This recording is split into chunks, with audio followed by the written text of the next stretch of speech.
Happy New Year. This is very impromptu, but I read a story this morning. And so, for two reasons, I haven't done a live on here for a while.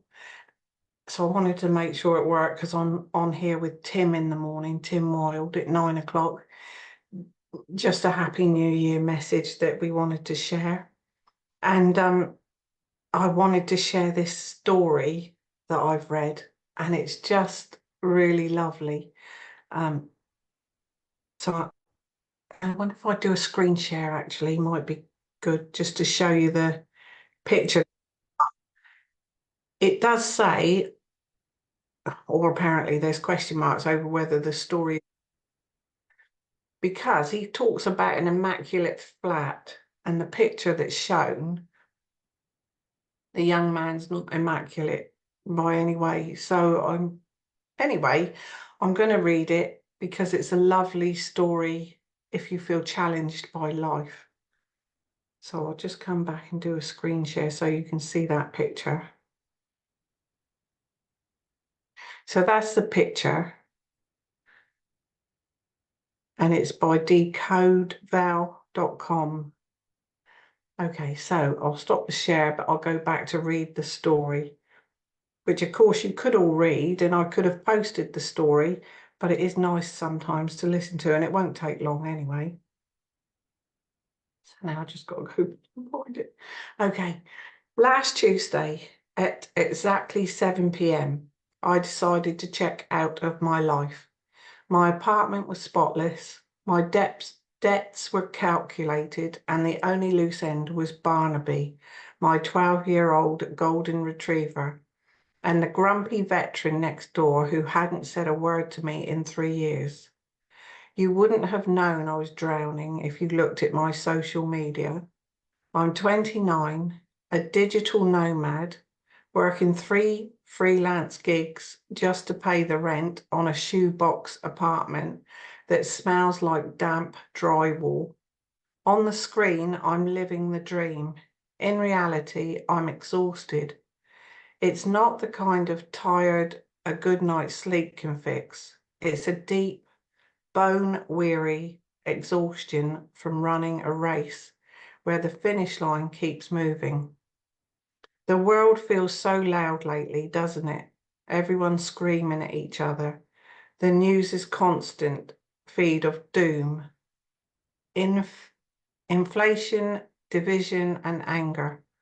I felt like a ghost in my own life, scrolling through photos of friends getting married or buying houses while I was deciding which meal to skip so I could afford the gas. I was isolated, surrounded by millions of digital voices, but hearing absolutely no one. That Tuesday, the silence in my head finally got too loud. I didn't want a scene. I just wanted the noise to stop. I packed a small bag, not for me, but for Barnaby. I couldn't leave him alone in the apartment. I grabbed his heavy bag of kibble, his favourite chewed up tennis ball, and his leash. I walked down the hall to apartment 1B, Mr. Miller's place. Mr. Miller is a relic. He's somewhere in his late 70s, built like a brick wall that's beginning to crumble. He spends his evenings sitting on a folding chair on his porch, staring at the street, a generic can of domestic lager in his hand. He doesn't look at his phone, he just watches the world turn. In 3 years, our interactions were limited to me nodding and him grunting. I knocked the door frame, the porch light buzzed, attracting the moths. Yeah, his voice sounded like gravel crunching under tires. Mr. Miller, I tried to keep my voice steady. Sorry to bother you. Excuse me. I had to go on a trip, a last-minute thing. California. It came out of nowhere. The lie tasted like ash in my mouth. They don't allow dogs at the corporate housing. I was wondering, I know this is a huge ask, but could you watch Barnaby just for tonight? The shelter opens 8 a.m. I'll leave a note for them to come and get him. He's a good boy. He sleeps most of the day.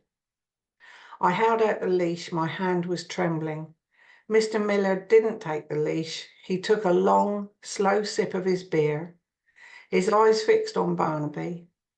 Barnaby, being the traitor that he is, wagged his tail and rested his greying muzzle on the old man's knee.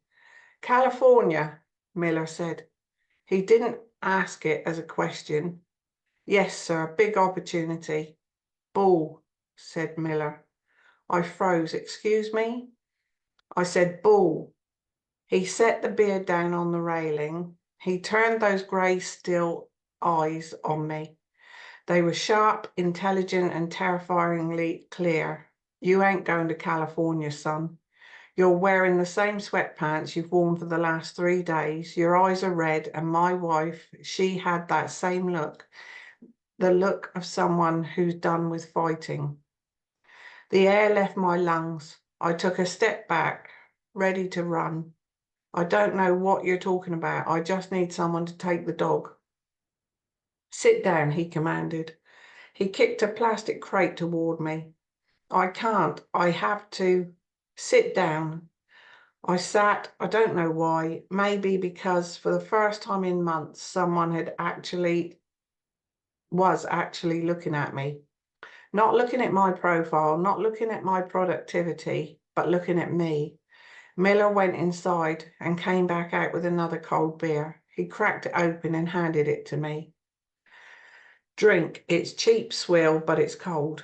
We sat in silence for 10 minutes. The only sound was the distant hum of traffic and Barnaby panting softly at our feet. You know what the problem is with you kids? Miller asked, breaking the silence. He didn't say it with malice, like the pundits on TV. He said it with a strange kind of sadness. We eat too much avocado. We eat too much avocado toast. I shot back with a weak attempt at defense. Miller chuckled, a dry rasping sound. No, the problem is you think you're alone. You've got that whole world in your pocket, he pointed to my phone. But you don't know the name of the guy who lives 10 feet from your head. He leaned back, looking at the smoky sky where the few stars fought to be seen. Back in the day, and I know you hate hearing back in the day, but listen, we didn't have much. My dad worked at the plant, Mum stayed at home. We were broke half the time, but if my dad's truck broke down, the neighbour Jerry was over with his toolbox before the engine cooled. If someone got sick, there was a casserole on the porch by the sunset. We fought for sure. We disagreed on politics. We yelled, but we showed up. He looked at me. We've traded community for convenience, son, and that's a bad trade. You're sitting there thinking you're a burden, that if you disappear, the ledger balances out, zero sum. I gripped the cold can, fighting the tears that were stinging my eyes. I'm just tired, Mr. Miller. I'm so tired of trying to keep up. I know, he said softly. He reached down and scratched Barnaby behind the ears. I lost my Martha 5 years ago, and since then this porch is the only thing I've got. Some days the silence in that apartment is so heavy, I think it's going to crush my chest. I sit out here hoping someone will stop just to say hello, just to prove I'm still there. He looked at me and I saw it. Beneath the tough veteran exterior, he was just as lonely as I was. We were two guys from different universes, suffering the same modern disease. The dog knows, Miller said. Look at him. Barnaby pressed against my leg, whining softly. He wasn't looking at the threat in Miller's hand, or the treat even. He wasn't looking at the treat in Miller's hand. He was looking at me. You leave tonight, that dog waits by the door for a week. He don't understand California. He just understands that his pack left him. Miller took a swig of beer, and me. I got to be the one to call the shelter. I got to be the one that takes them away. That's a hell of a thing to do to a neighbour. The guilt hit me harder than the sadness. I can't keep doing this, I whispered. I just don't have it in me. You don't have to do it all at once, Miller said. You just got to do tomorrow. He stood up, his knees hopping audibly. Tell you what, I can't walk good anymore. My hip is shot, but the dog needs walking. You keep the dog, but every morning at 7 a.m. you bring him here. We drink coffee on the porch. I watch him while you go to work or look for work or whatever you do on that computer. And then you come back, we have a beer, and you tell me one thing that happened in the world that was not bad news today. I looked at him. It wasn't a solution to my debt. It didn't fix the economy, but it was a tether, a thin, sturdy rope thrown across the abyss. 7 a.m., I asked. 7 sharp. If you're late, I'm banging on the door. I'm an old man. I wake up early and I get cranky. He held out his hand. It was rough, calloused, and stained with engine grease. I took it. His grip was iron. Go home, Jason. Unpack your bag and feed your dog. I walked back to my apartment. I didn't fix my life that night. I didn't suddenly find a pot of gold, but I unpacked the kibble. I put the leash back on the hook, set my alarm for 6:45. The next morning I was there. We didn't say much. We just drank black coffee while the neighborhood woke up. But for the first time in years, the morning didn't feel like a threat. It felt like a start. To anyone reading this who feels like they're shouting into the void, who feels like the world has moved on without them, you are not a burden. The isolation you feel is a lie sold to you by the system that wants you to be disconnected. You were not meant to do this alone. Look up from the screen, knock on a door, sit on a porch. The courage isn't fighting the whole war by yourself. The courage is in turning to the person next to you and saying, I'm not okay. Can we just sit for a minute? Hold on, the world is a mess, but it is still better with you in it. See you at 7 a.m. Oh my goodness. When I read that this morning, I don't remember who posted it. Well, I thought I did, but I looked back through a post. Anyway, I found it now. And Medine in Australia posted it as well. I talked with Medine. And she obviously felt the same as I did. And I know there's questions on, is that a true story or not? But it could be. And it could be anybody's story with your own take on it.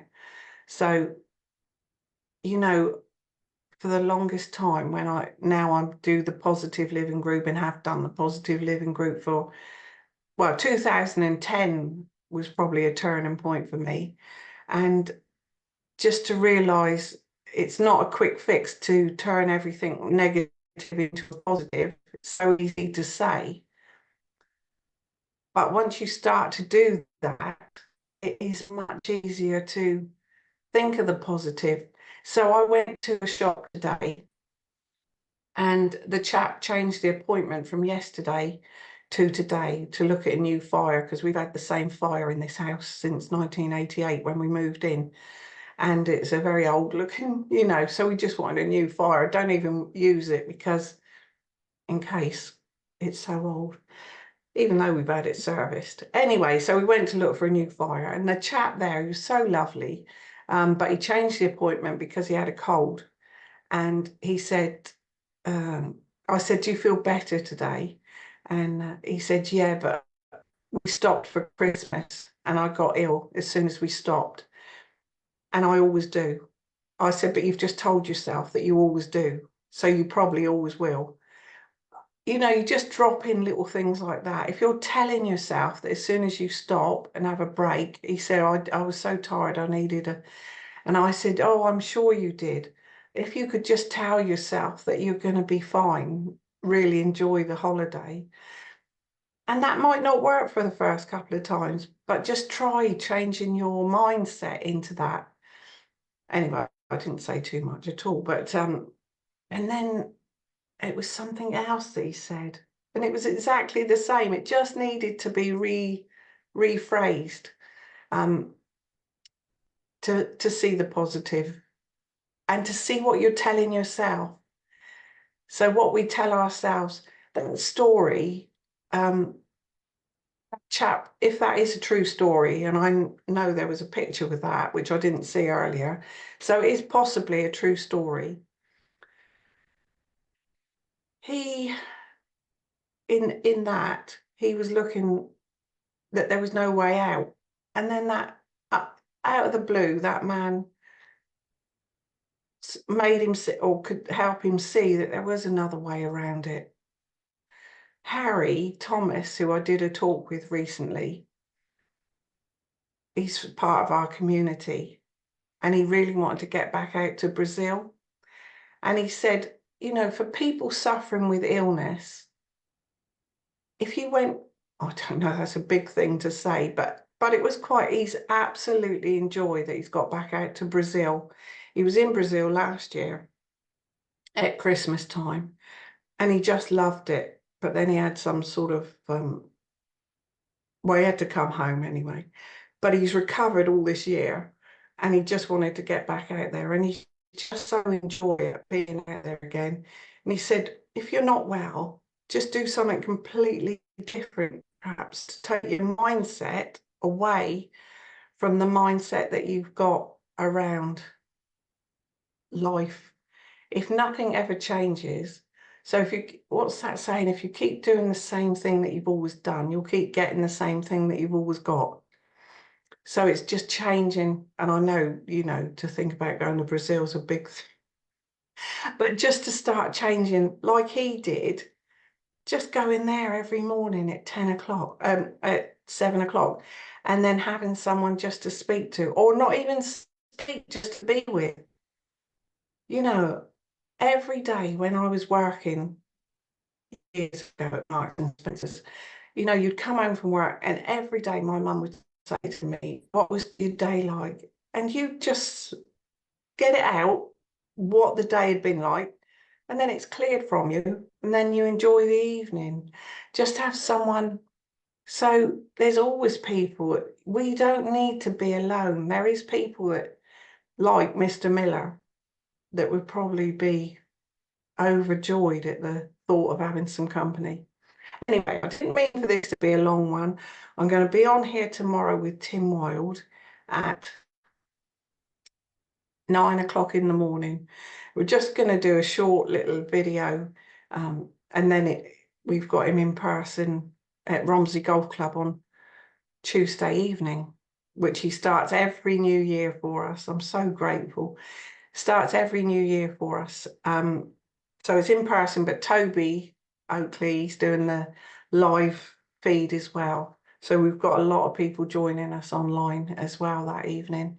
And Andrea Foyen's going to be doing a little Tibetan meditation singing bowl start for us, just to clear away the days, whatever's happened before you get there or arrive online. So yeah, Happy New Year, everyone. And I'll no doubt be on here a lot more going forward. Thank you if you have watched this, and I'll see you